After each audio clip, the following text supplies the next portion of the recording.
I jedan veliki pozdrav za sve legende i legendice.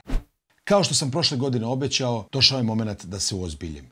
Sada ćemo se baviti jednom jako bitnom stvari, a to je koji fotoaparat odabrati. Dok gledate špicu, lajkujte ovaj video zato što će vam se sigurno svidjeti i pretplatite se na moj kanal. Špica!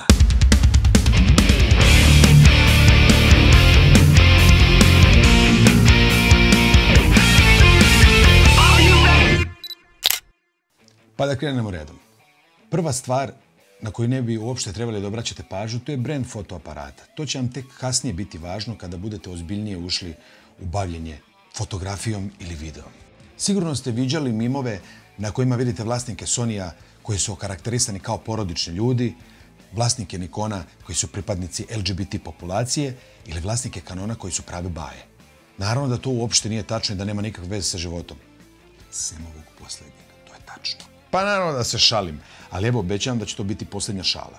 Krećemo na ozbiljne stvari. Zašto ljudi požele da kupe fotoaparat, to jest kameru?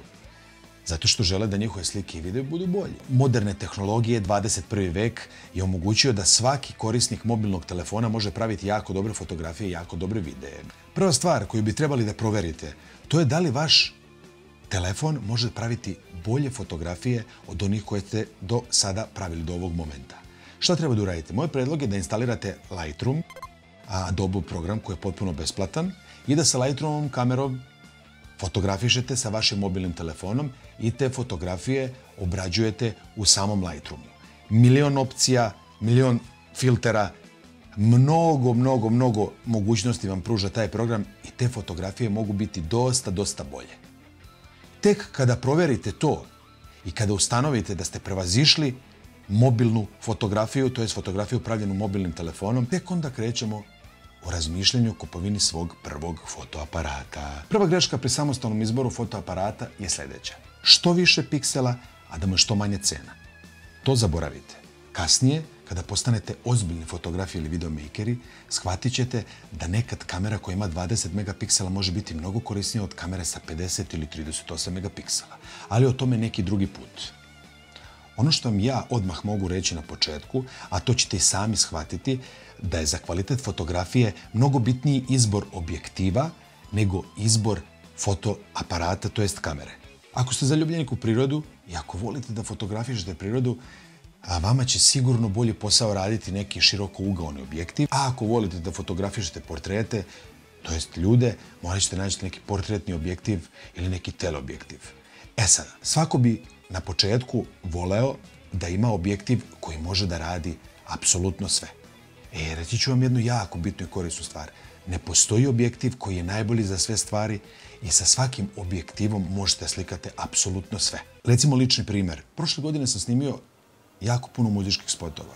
Možete pogledati moj demo reel, upravo tu, i mogu vam reći da sam na nekim spotovima koristio samo jedan objektiv i bio potpuno dovoljan da zadovolji sve potrebe jednog jako ozbiljnog spota. I naravno, kao kod svakog pa i kod mene, taj početak je bio pun istraživanja. I prva dva pitanja koja su mi se javila bila su: o Bože, pa da li je moguće da ja ne mogu da zamutim pozadinu? I zašto moje slike imaju ovoliko šuma? Odgovor je isti. Otvor blende. Sada se otvara nova tema. Znači, da bi nam fotografije bile bolje, moramo da razumemo tri osnovna parametra. To su otvor blende, shutter speed i ISO. O tome ćemo pričati nekom drugom prilikom. Vraćamo se na izbor fotoaparata. Prva stvar koju moramo da rešimo, to je da li smo mi samo fotografi ili smo fotografi i videomakeri. Znači, da li ćemo praviti fotografije ili ćemo snimati videe ili ćemo raditi jedno i drugo. Sad, moj predlog, ako želite da uštedite novac, da kupite neki stari fotoaparat i da krenete sa njim. Kad kažem stari, mislim na, recimo, Canon D600.